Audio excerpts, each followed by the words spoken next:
So, welcome everybody to the Hertzsprung-Russell diagram, the the HR diagram, the most amazing diagram ever. It's amazing. It's really amazing, and that's because it organizes the relation between star spectral types, temperatures of stars, luminosity, mass, radii, color index. It organizes everything. So as you see in the x-axis, we can see that there is the temperature. It goes from high to low, and here's 50,000 kelvins, and here is 3,000 Kelvin. As you move up, this is the relative brightness, which is the luminosity of a star over the sun's luminosity.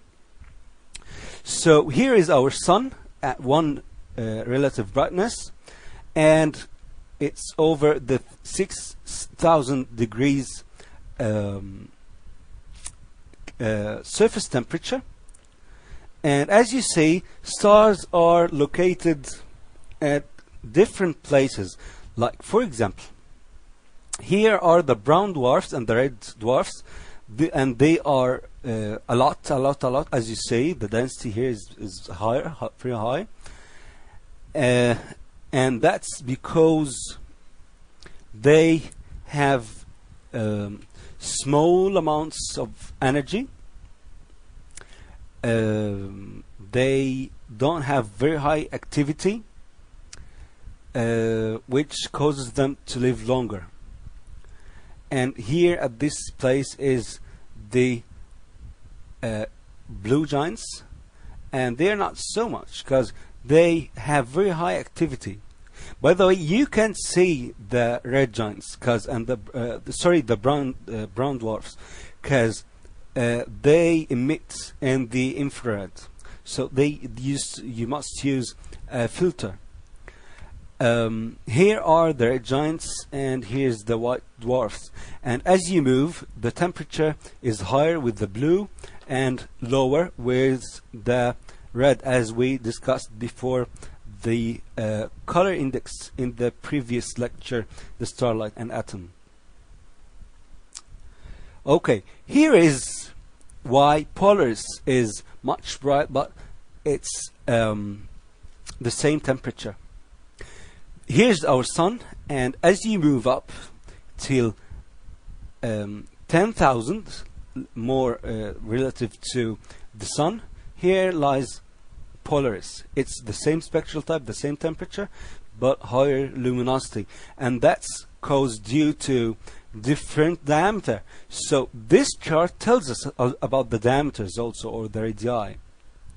And yes, it tells us a lot about the radii. Here is Polaris. It's 100 times the sun in radius, and here is other radii, as you see on the chart.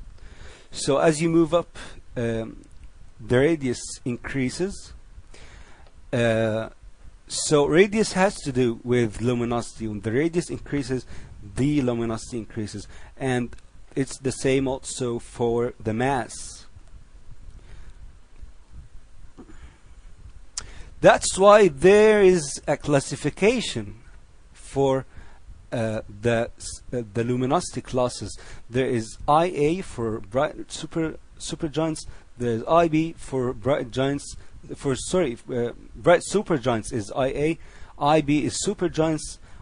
Double I is bright giants. Triple I is giants. IV is subgiants, and V is a main sequence.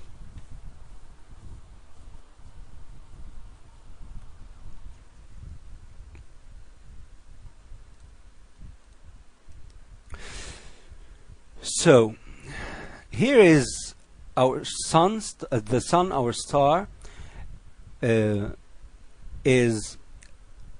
a spectral type of G2, and Polaris also has the G2. But when you add the luminosity class, this star, which is the sun, will be G2V, and the G2IB is for Polaris.